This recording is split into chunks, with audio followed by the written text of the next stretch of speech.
Sarah. I'm going to be your registered nurse today. I'm going to be looking after you.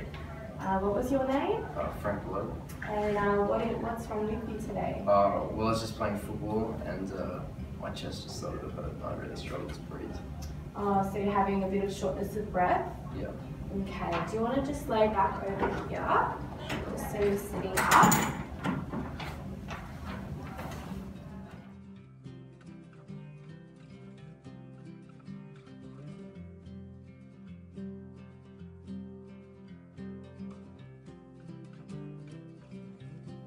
Have you had these sort of symptoms before? No, never before.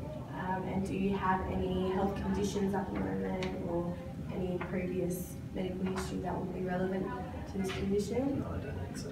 No? It is expected that within the first emergency clinical contact of chest pain, an ECG should be taken and analysed by an experienced clinician within 10 minutes according to the New South Wales chest pain pathway. So Frank, since you've been experiencing chest pain, we need to take something called a ECG, which is just going to look at your electrical activity of your heart. Is that okay? That's fine.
B is for breathing, and this step involves performing a respiratory assessment on Frank.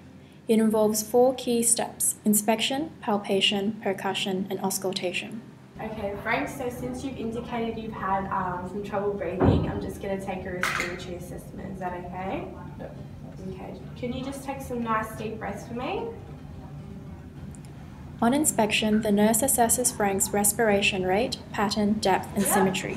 She would also inspect for the use of accessory muscles, symmetry of the chest wall, and any thoracic tenderness. Just take some nice deep breaths for me. For palpation, she's checking if there's a full and symmetric chest expansion when Frank takes a deep breath.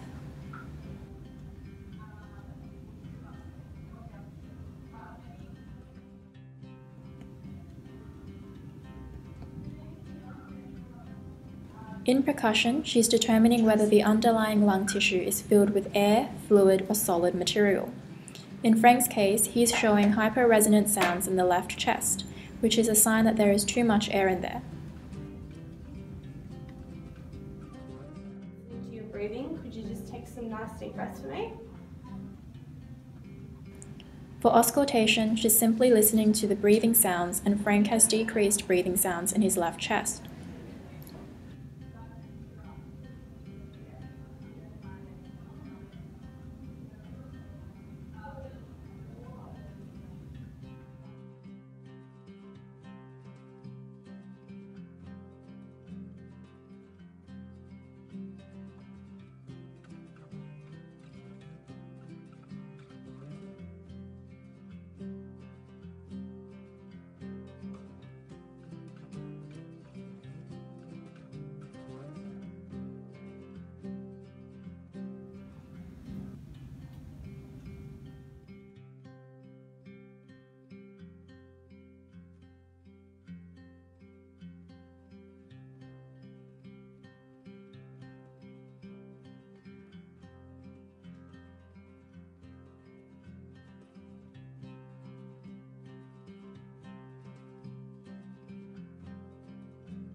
D is for disability, and at this step, the nurse measures Frank's level of consciousness.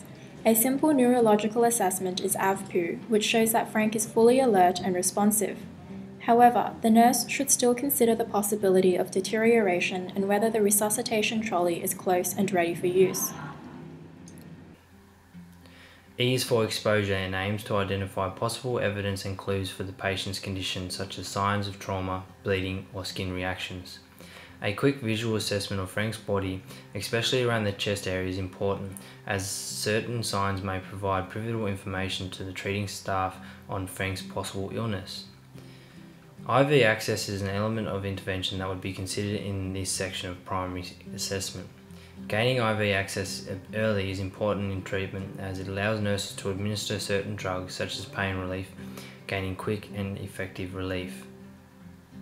Another reason to gain access early is to be prepared for possible deterioration and the likeliness of having to give life-saving drugs rapidly. Following the initial assessment, the nurse discovers abnormal and decreased breathing sounds in the left chest. From the ECG, she rules out cardiac issues, and all focus is turned to Frank's lungs and the possible pulmonary issues causing his distress. She orders a chest X-ray because it will allow her to look at all the different structures in the thoracic region and any abnormalities that may be present there. Hi Frank, so your ECG has been reviewed and I just spoke with the doctor. It's all clear, so it's not any concerns with your heart, something more concerning with your lungs. So there is suspicions of a pneumothorax. So we're going to take a chest X-ray. Okay Frank, so your chest X-ray has been reviewed and it has shown left-sided pneumothorax, which will explain the shortness of breath that you were experiencing.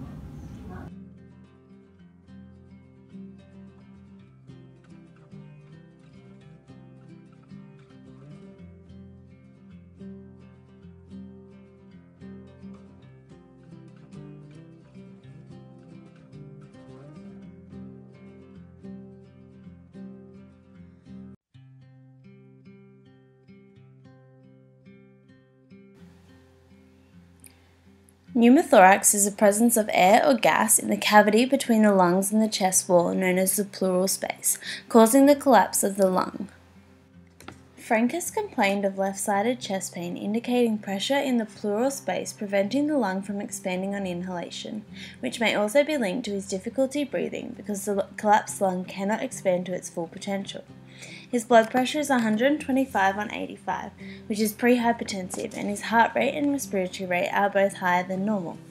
In tension pneumothorax, the opening to the pleural cavity where the air is leaking is a one-way valve, meaning air is exiting the lungs with every inhale, however air cannot come back in through the opening. The body compensates this lack of oxygen by increasing the respiratory rate, which makes the problem worse. Hyperresonance on percussion indicates the presence of too much air in the chest cavity, and the decrease of breath sounds on auscultation is because air in the pleural space dampens the transmission of sound. Acute chest pain and shortness of breath are the most commonly seen symptoms of a pneumothorax. However, some patients may not show any clinical signs or symptoms until the bleb or air leak has ruptured. Shortness of breath is due to the collapsed lung cannot expand as fully as it normally does when you breathe in. Acute chest pain is described as severe or stabbing, radiates to the lateral shoulder, and increases with inspiration. It can often improve over the first 24 hours, even without resolution of the underlying air accumulation. There are a number of other symptoms that may be present in pneumothorax, affecting the cardiovascular and the respiratory systems, such as tachycardia, tachypnea, hypoxia, hypoxemia, low oxygen in the blood, asymmetric lung expansion, hypertension, crackles, wheezing in the lungs on auscultation, dry coughs, jugular venous distension, pulsus paradoxus, and decreased tactile phrenitis or vibrations on inhalation. Nurses play an integral role in the management of patients diagnosed with a pneumothorax. Relevant nursing managements include repositioning the patient in a Fowler's position and providing oxygen therapy, which is utilised with patients who are experiencing breathlessness. Reassurance is imperative in order to ensure that the patient is comfortable, to reduce anxiety along with reducing the risk of the patient becoming hypoxic. In relation to the case study, the patient is experiencing difficulty breathing, so oxygen may be provided as relief and support. Supplemental oxygen can speed up the absorption process. A 3-litre nasal cannula may be administered if the patient is experiencing continuous difficulty breathing and can treat possible hypoxemia. Aspiration is a form of nursing intervention that manages a pneumothorax. It is applied in order to reduce excess air in the pleural space. Up to 2.5 litres of air is removed in adults using a 16 to 18 gauge cannula and is just as effective as chest tube placement for primary spontaneous pneumothorax. If aspiration was not successful, chest tube placement may be performed to furthermore manage a pneumothorax. Nursing management interventions may also entail patient education, including informing the patient about a pneumothorax, as once a collapsed lung has re-expanded and healed, there is usually no long-term effect on your health. However, up to 50% of people may have a lung collapse again, especially within the first few months of the first one. To decrease the risk of a second collapsed lung, stop smoking and avoid changes in air pressure, such as flying in unpressurized aircraft or scuba diving. Nurses may also manage a pneumothorax by maintaining a clean insertion site through adequate aseptic techniques. Some medications are required in the management for frank.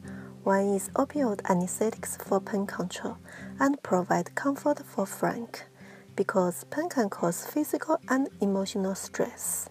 Opioid anesthetics reduce transmission of the pain impulse by acting pre- and post-synaptically in the spinal cord. Such medications as morphine or phenytoin. Local anesthetics is another medication required for chest tube insertion. It is injected into the skin to make the procedure painless. Local anesthetics interrupts impulse conduction in peripheral nerves and block sodium channels on cell membranes to inhibit depolarization. Doctor only prescribes antibiotics to help treat or prevent an infection caused by bacteria, but in Frank's case, antibiotics is not required.